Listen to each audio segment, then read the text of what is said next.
Hi good evening. आज सुबह एक इंडियन एक्सप्रेस में एक न्यूज़ आई, something well it was relating to corona. यार एक वही टॉपिक चल रहा है आजकल और क्या है, बट इट वाज जज टू सेकी I think, written by some mister Kishan Kaushik. तो वो पढ़ रहे थे हम, और एक चीज़ बड़ी मज़ेदार उसमें लगी कि उन्होंने किसी का नाम नहीं दिया।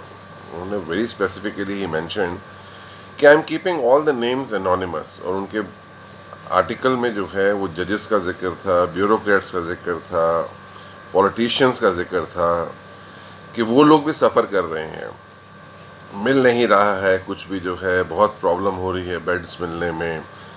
सो पता नहीं कुछ एक कहीं थोड़ा सा ऐसा लगा कि जैसे शायद ये लोग भी हम जैसे ही हैं। अभी तक लग नहीं रहा था, अब तक ऐसा लगता था कि दे आर क्लास अपार्ट, इन लोगों को तो कुछ हो नहीं सकता, ये लोग तो आराम से सब कुछ मैनेज कर सकते हैं। But I still feel, I think अगर उनके नाम भी दे दिए जाते तो थोड़ा सा ये रहता है कि अब हाँ हमारे जैसे ही लोग हैं, हमें पता रहता कि कौन क्या है, और उनके साथ सहानुभूति भी जता सकते थे हम। इट इज़ नॉट दैट कि, but anyway, so coming to the main topic.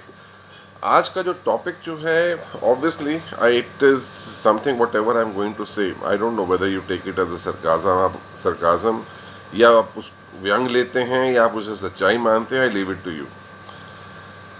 But जो भी मैं कहने जा रहा हूँ बहुत मुद्दे की बात है, उसे समझिए कि मैं कह रहा हूँ और क्यों कह रहा हूँ, ये आपकी अपने इंटेलिजेंस पे निर्भर करता है कि what do you take out of it.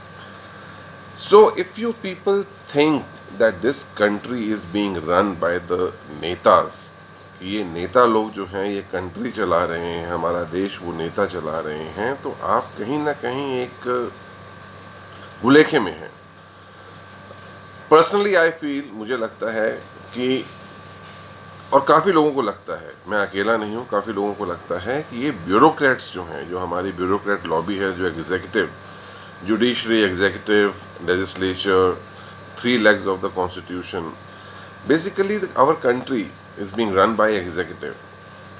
ये लोग जो हैं पॉलिसीज़ बनाते हैं, ये लोग रिसर्च करते हैं, ये लोग पूरा स्पीड वर्क करते हैं, और उसके बाद ये लोग नेता के पास जाते हैं, उन्हें बताते हैं कि यहाँ पे ये प्रॉब्लम है, ये करना चाहिए, ऐसा करना चाहिए, और नेता उसी हिसाब से ही अप्लाइज हिज माइंड, वो अपना दिमाग लगा के उस चीज़ को आगे लेके जाते हैं। अब जैसे for instance 30,000 crore defence deal में पिछले साल हमारे प्रधानमंत्री जी ने अनाउंस किया कि हम वो कर रहे हैं। एक बहुत बड़ा खौफ था हमारे सिर के ऊपर, भारत के ऊपर, कि चाइना बॉर्डर पे खड़ा है, वो अटैक कर सकता है। लेकिन आप सोचिए कि ये लोग कितने समझदार हैं, ब्यूरोक्रेट्स। इन्हें लगा कि इस टाइम अगर हम 30,000 करोड़ रुपये प्रधानमंत्री जी को कहें कि आप इसको अनाउंस कर दें तो कोई फ़र्क पड़ेगा, और हुआ वही।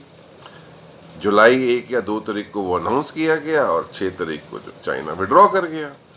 तो दिमाग किसका चला? दिमाग नेताज का नहीं, दिमाग जो है ब्यूरोक्रेट्स का चला। तो आई थिंक वो क्रेडिट जो है वो हमें ब्यूरोक्रेट्स को देना चाहिए। उसी तरह किसान आंदोलन आप ले लीजिए, इतने से देर से चल रहा है, सब हो रहा है। अब ये ब्यूरोक्रेट्स जो हैं पूरा रिसर्च करते हैं, देखते हैं कि वो आंदोलन ठीक है भी या नहीं। कहीं ना कहीं उनको लगा होगा कि हाँ ये चीज़ ठीक है। दैट इज़ द रीज़न कि they are not advising the government. उन्होंने नेता वगैरह को ये नहीं कहा कि उनको उठा के बाहर फेंकें, क्योंकि आप ये सोचिए कि अगर हम जैसे लोग, हम जाके वहाँ पे सड़क पे बैठ जाएं, बॉर्डर क्लोज कर दें और कहें जी हमें तो मोबाइल चाहिए, हमारा राइट टू कम्युनिकेशन है, हमारे पास मोबाइल ढंग का नहीं है, हमें सबको मोबाइल चाहिए, तो हमें 2 जूते पड़ेंगे और हमें घर भेज दिया जाएगा। तो कहीं ना कहीं कुछ बात में सच्चाई होगी, जहाँ वो इतनी देर से बैठे हुए हैं। क्रेडिट किसको जाता है? ब्यूरोक्रेसी को जाता है। तो नेता को ब्लेम करने की क्या ज़रूरत पड़ी है कि नेता उठा नहीं रहे, ये नहीं है, वो नहीं है। तो there are so many things, इतनी ज़्यादा चीज़ें जो हैं, अगर आप उसे गौर करेंगे और आप देखेंगे कि नेता खुद बड़ा हैंडीकैप्ड है, उस लाचार है, उसको खुद ही नहीं पता इलेक्शंस में जो है वेस्ट बंगाल में क्या हो रहा है। अब इन्होंने, ब्यूरोक्रेसी ने रिपोर्ट बना के दी कि वहाँ पे इतनी भीड़ आएगी, ये मंच यहाँ लगेगा, ऐसा होगा, वैसा होगा, कोरोना का खतरा नहीं है, तो बेचारे नेता पहुँच गए वहाँ पे। कोई जानबूझ के थोड़ा गए वहाँ पे। उसी तरह कुंभ के मेले को आप देखें, ब्यूरोक्रेट्स ने जो है एक रिपोर्ट बनाई, उन्होंने कहा कोई खतरा नहीं है, कुछ नहीं है, एवरीथिंग विल बी मैनेज। 1 साल पहले कुंभ कर दो भाई, क्या फ़र्क पड़ता है। बड़ा ठीक है इकोनॉमी के लिए, योगी साहब भी जो है मान गए होंगे, पर उनको थोड़ा पता था कि इतना बड़ा पंगा हो जाएगा। एनीवे, अब कोई माने या ना माने that's another thing, but the thing is कि डेफिनेटली आज जो देश का हाल है वो काफ़ी ख़राब है, और आई थिंक कहीं ना कहीं जो है रिसर्च वर्क उसमें कुछ कमी रह गई है। जैसे कि मैंने अपनी लास्ट वीडियो में भी कहा था, हॉस्पिटल्स को लेके जो प्रॉब्लम चल रही है, इंजेक्शंस नहीं मिल रहे हैं, ऑक्सीजन नहीं मिल रही है, तो आई थिंक ब्यूरोक्रेट्स आप लोग अगर थोड़ा सा स्पेड वर्क करें।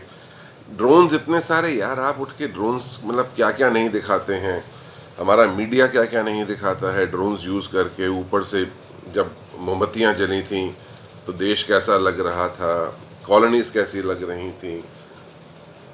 ये ड्रोन्स हम यहाँ पे भी यूज़ कर सकते हैं ना, हम दिखा सकते हैं कि इस हॉस्पिटल के बाहर भीड़ है, आप यहाँ मत जाएं। मीडिया जो है वो भी बता सकता है।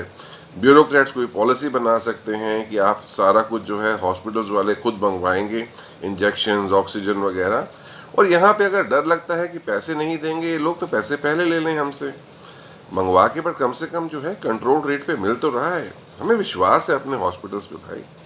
वो बात और है कि आज की डेट में काफ़ी ट्रस्ट अच्छे फल फूल रहे हैं, for whatever reasons, I don't want to go into that. So मेरा जो कहने का जो पर्पस जो है कि प्लीज़ फॉर गॉड से जो अननेसेसरीली और for whatever reasons we keep blaming the government, हम नेता को जो है, नेता ने ये नहीं किया, नेता ने वो नहीं किया, वो उस चीज़ को छोड़ के अगर आप उसके पीछे जाएं, उसको समझने की कोशिश करें, तो आपको पता चलेगा कि कहीं ना कहीं वो लोग भी बंधे हुए हैं। जैसे उनको रिपोर्ट दी जा रही है वो उस हिसाब से काम कर रहे हैं।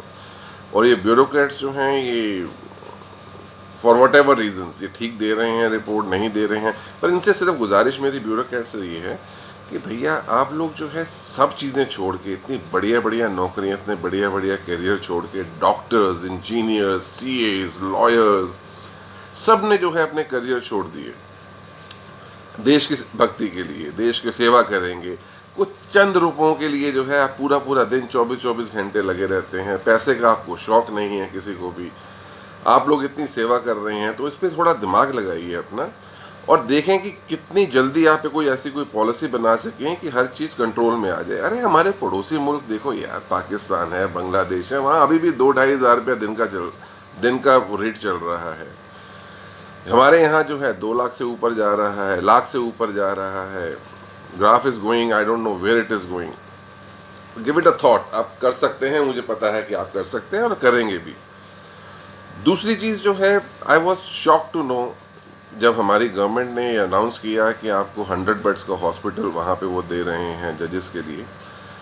आई mean I am very proud of my the जजेस community. I think they refused, and I am sure, I have read it somewhere that they have refused. अगर आपने करना है ना, तो मेहरबानी करके जो फ्रंट लाइन वॉरियर्स हैं उनकी फैमिलीज़ को सिक्योर करें, उनके लिए एक अलग एक जगह बनाएं जहाँ पे उनको, यहाँ किसी फैमिली मेम्बर को ज़रूरत पड़ती है उनको वो दिया जाए। पुलिस फोर्स के लिए करिए यार, वो बेचारे सारा दिन लगे रहते हैं, उनकी फैमिली मेम्बर बीमार होता है, वो घर नहीं पहुंच पाते हैं। ऐसे लोगों को ऐसी फैसिलिटीज़ दीजिए आप। This was the second suggestion. The third one which is the very important suggestion to all these उद्योगपतिज of our country, Adani, Ambani, Tatas and all that. अरे भैया, इस कंट्री से आपने लाखों कमाए हैं, आपकी वर्थ आज जो है वो हज़ारों करोड़ में आपकी पर्सनल वर्थ जा रही है। आप इस देश के लिए कर लीजिए यार। आप बाहर देश में जाके बड़े बड़े बंगले खरीद रहे हैं, बड़ी बड़ी एस्टेट्स खरीद रहे हैं, हज़ारों करोड़ रुपया स्पेंड कर रहे हैं। यहाँ पे हम लोगों के लिए कर लीजिए। आपके भाई बंधु हैं, हमारी वजह से ही पैसे मिल रहे हैं ना आपको। आज अगर हम सब इकट्ठा होकर बंद कर दें कि हमें नहीं चाहिए, कोई प्रोडक्ट आपका नहीं चाहिए, क्या बनेगा आप लोगों का यार। तो गिव इट अ थॉट, हम लोगों के लिए कुछ करिए। You have to. आप, और सबसे एक सजेशन मैं दे रहा हूँ, I am just giving you a very small suggestion. आज की डेट में जो मिडिल क्लास जो सबसे ज़्यादा जो है फंसा हुआ है कि उसके पैसे रियल एस्टेट में फंसे पड़े हैं। रियल एस्टेट का कुछ हो नहीं रहा है, सब ठंडा पड़ा हुआ है। कोई कंपनीज ढंग से डिलीवर नहीं कर पा रही हैं, सारे most of them they are behind bars. ऐसी कंपनीज को खरीदो यार, ऐसी कंपनीज को खरीदो, ऐसे प्रोजेक्ट्स खरीदो और वहाँ पे बनाओ। अंबानी नगर, अडानी नगर, टाटा नगर, महिंद्रा नगर, गॉडरेज नगर, आप अपने जेब भरी जा रहे हो, भरी जा रहे हो, भरी जा रहे हो। जो चीज़ें एग्जिस्ट कर रही हैं उनको ले लो ना भाई, उसमें जो जिन लोगों का पैसा लगा हुआ है उनका भी भला हो जाएगा, और ऊपर से पैसा देंगे जिनको जो बाकी बैलेंस है वो भी तो मिलेगा ही मिलेगा ना। So think over it. और अगर ये चीज़ें आपको समझ आ रही हैं, आप सबको give it a thought. I think शायद मिलजुल के हम इस विपदा से जल्दी बाहर निकल सकें। सो थैंक यू, शुक्रिया, धन्यवाद।